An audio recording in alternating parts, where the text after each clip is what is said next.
বাংলাদেশ ভারতকে হারালেও একজনের পারফরমেন্স নিয়ে সবারই প্রশ্ন রয়েছে কম বেশি। তিনি হচ্ছেন মিতুল মার্মা, গোলকিপার। তার আসলে সমস্যাটা কি? ম্যাচের ফার্স্ট হাফে আমরা যেমন দেখলাম যে তিনি এমন একটা কাণ্ড ঘটিয়েছিলেন, হামজা শেষ পর্যন্ত গোলটা সেভ করে দিয়েছেন, হামজাকে ত্রাতা হতে হয়েছে। মিতুলকে নিয়ে কথা বলবো একটু, যে মিতুলের পারফরমেন্সটা নিয়ে। যিনি আমার সঙ্গে রয়েছেন তিনি বাংলাদেশ দলের অন্যতম, যদি বলি এক সময়কার সেরা গোলকিপার বিপ্লব ভট্টাচার্য। তার কাছেই জানতে চাই যে মিতুলের প্রবলেমটা কি হয় এইসব ম্যাচে।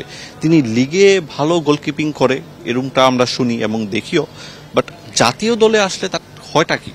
হ্যাঁ, ধন্যবাদ। আসলে মিতুল কিন্তু প্রিভিয়াস যদি আগে দেখি, এই টুর্নামেন্টের আগে যদি দেখি, ওর পারফরমেন্স অনেক বেটার ছিল। সিঙ্গাপুরের ম্যাচের আগে ওর ভাই মারা গেছে, ভাই মারা যাওয়ার পর সাইকোলজিক্যাল ভাবে যেটা হয় আর কি, একটা খেলোয়াড়ের কখনো পিক থাকে পারফরমেন্স, কখনো পারফরমেন্স ডাউন হয়ে যায়। সো আমার মনে হয় যে এই জিনিসগুলো যদি আমরা চিন্তা করি, পারফরমেন্স আপ ডাউন হবে খেলোয়াড়দের। হ্যাঁ, সো এখানে মিতুলের সাথে হয়তো কোচিং স্টাফরা সেভাবে কথা বলেছেন, এবং হ্যাঁ স্বাভাবিক আমরা সবাই ওরিড ছিলাম যে মিতুলের পারফরমেন্স ফিউ ম্যাচ খুব খারাপ হচ্ছে।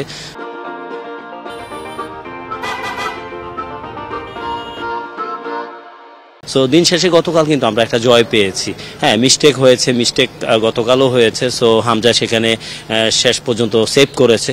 সো আসলে মিস্টেক একটা পার্ট অফ দ্য গেম। আর ফিউচারে আমার মনে হয় যে মিতুলকে নিয়ে কাজ করতে হবে, অনেক কাজ করতে হবে, বিশেষ করে সাইকোলজিক্যালভাবে। সে একটা জায়গায় পারফরমেন্স ডাউন হচ্ছে, কেন হচ্ছে, এগুলো কোচিং স্টাফ অবশ্যই তার সাথে কথা বলবেন, আর কিভাবে তাকে বেটার করা যায় এবং সে আবার কামব্যাক করতে পারে, ভালো শেপে আসে। কারণ দেখুন, আমাদের কিন্তু কোয়ালিটিফুল গোলকিপার আসে না। হ্যাঁ, সো জিকু মাঝখানে ছিল, জিকু এখন সাময়িকভাবে হয়তো টিমে নেই।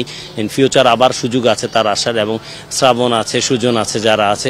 আমাদের ফিউচার গোলকিপিং নিয়ে অনেক কাজ করতে হবে। সত্য কথা যে আমাদের যদি কোয়ালিটিফুল গোলকিপার না আসে, আমাদের যে এখন স্ট্যান্ডার্ড আন্তর্জাতিক পর্যায়ে আমরা ভালো ভালো দলের সাথে যখন খেলবো, তখন অবশ্যই গোলকিপার একটা ইম্পর্টেন্ট জায়গা।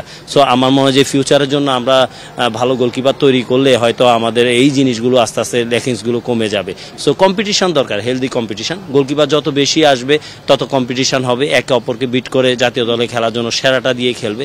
তো আমার মনে হয় যে সময় দিতে হবে। আমার বিশ্বাস সবকিছু আস্তে আস্তে কাভার হবে, এবং মিতুলও আবার নিজের শেপে আসবে ফিরে। আমি প্রত্যাশা করব মিতুল যেন খুব তাড়াতাড়ি আসে আবার ফিরে জাতীয় দলে, এবং সবার আস্থার একটা প্রতীক হয়ে ওঠে। কারণ আমি ওর সাথে কাজ করেছি, আমি জানি সাইকোলজিক্যালভাবে হয়তো কিছুটা এখন ডাউন আছে, যার জন্য হয়তো ওর পারফরমেন্স খারাপ হচ্ছে। আর আরেকটা ব্যাপার হয় কি, যে ধরেন মাঠের গ্যালারির পেছন থেকে গ্যালারি থেকে যখন শোনা যায় বারবার জিকো জিকো, এটা কি আসলে মিতুলের উপর একটা প্রেসার ক্রিয়েট করে? আপনার পেছন থেকে আরেকটা গোলকিপারের কথা বলছেন সমর্থকরা। দেখুন, এটা কোনো ফ্যাক্টর না, কারণ একটা প্রফেশনাল প্লেয়ার যখন মাঠে ঢুকে তখন কিন্তু তার মন কিন্তু মাঠে থাকবে। সে যদি গ্যালারির দিকে যায় অবশ্যই তার পারফরমেন্স খারাপ হবে। সো আমি মনে করি এটা অবশ্যই, আমি জানি না এটা কখনো হয় কি না, কারণ আমি যখন ছিলাম অনেক সময়, ধরেন আমি যখন খেলতাম, আমার রাইভাল যখন আমিনুল ছিল, আমিনুলের সাপোর্টাররাও বলতো আমিনুল আমিনুল, কারণ আমি যখন আবানিতে খেলতাম আমিনুল মোহামেডানে খেলতো। তো এই জিনিসগুলো কখনো আমরা ভাবতাম না, আমরা শুধু পারফরমেন্স করতাম মাঠে নেমে। সো এই জিনিস নিয়ে কোনো রিড হওয়ার কিছু নাই, ফ্যাক্টর না। কারণ প্রফেশনাল খেলোয়াড়রা অলওয়েজ মাঠের দিকে ফোকাস করে, খেলার দিকে ফোকাস করে। গ্যালারিতে অনেকে অনেক কথা বলবে, এগুলো যদি মাথায় নেয় তাহলে খেলতে পারবে না। এমনিতে গোলকিপারদের হাইটটা তো একটা ফ্যাক্টর, এটা কি আপনি মানেন কিনা? সেই হিসেবে মিতুল কি একটু ব্যাকফুটে থাকে? দেখুন, আন্তর্জাতিক ম্যাচে গোলকিপারের হাইট অনেক ইম্পর্টেন্ট ব্যাপার। হ্যাঁ, গোলকিপার অবশ্যই আমাদের সেই অনুযায়ী, ধরেন শ্রাবণের একটা সুন্দর হাইট আছে, মাঝখানে সোহেলের ছিল। সো হাইটের গোলকিপার আমাদের বেশি খুঁজে বের করতে হবে। আমার বিশ্বাস আমরা খুব তাড়াতাড়ি হাইটের গোলকিপার খুঁজে বের করব, এবং পাশাপাশি শ্রাবণ তো আছেই, অ্যান্ড ফিউচারে হয়তো আমাদের কিছু আপকামিং গোলকিপার আছে যারা হাইটের। সো তাদেরকে তৈরি করে নিতে হবে। তাহলে কি জিকোর ক্যারিয়ারটা শেষ? না না না, জিকোরও ওপেন আছে, কারণ জিকো পারফরমেন্স করলে আবার জাতীয় দলে ফিরবে আমার বিশ্বাস। হ্যাঁ, ক্লাবে অবশ্যই, সে ক্লাবে যদি পারফরমেন্স করে অবশ্যই ফেরার সুযোগ আছে। আর বাকি জয়টার কথা কি বলবেন? বাংলাদেশের এরকম একটা জয়, বাংলাদেশ কি ভালো ফুটবল খেলে জয়টা পেয়েছে? দেখুন 22 বছর পর আমরা জয়লাভ করেছি। অনেক সময় ভালো খেলে আমরা এই টুর্নামেন্টে অনেক ম্যাচ ভালো খেলেছি, হয়তো অনেক এই ম্যাচের তুলনায় অনেক ভালো খেলেছি।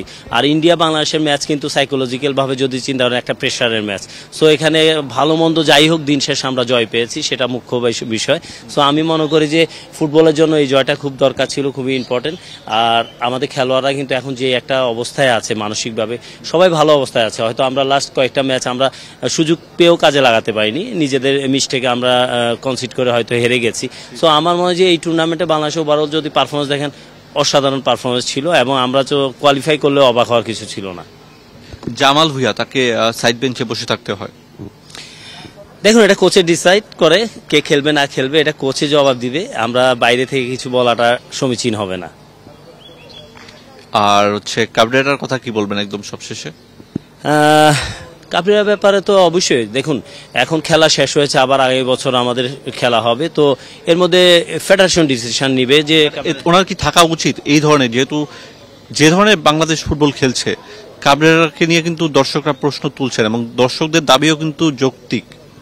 দেখুন, কাবরেরার ব্যাপারে ডিসিশন নেবে ফেডারেশন। সো আমরা বাইরে থেকে অনেক কথা বলবো। দিন শেষে যদি বেটার মনে হয় যে কাবরেরার ব্যাপারে ডিসাইড করবে, আমাদের টেকনিক্যাল কমিটি আছে এবং আমাদের বর্তমান সভাপতি, উনিও একজন সাবেক খেলোয়াড় ছিল, সবাই অ্যানালাইজ করতেছে। যদি বেটার হয় অবশ্যই থাকবে, আর না হলে সুযোগ আছে, এখনো সুযোগ আছে, কারণ ওনার সাথে একটা প্রফেশনাল কন্ট্রাক্ট আছে। সেই কন্ট্রাক্টটা শেষ হওয়ার আগ পর্যন্ত একটা ডিসিশনে আসবে হয়তো ফেডারেশন।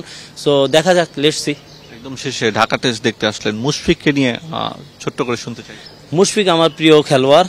মুশফিকের 100তম টেস্ট আমি নিজে মাঠে বসে উপভোগ করার জন্য এসেছি এবং মুশফিককে শুভকামনাও জানাচ্ছি যে যেন সেঞ্চুরিটা হয়ে যায় ওর, এবং তার প্রতি শুভকামনা রইল। মুশফিক আমাদের জন্য লিজেন্ডারি খেলোয়াড়।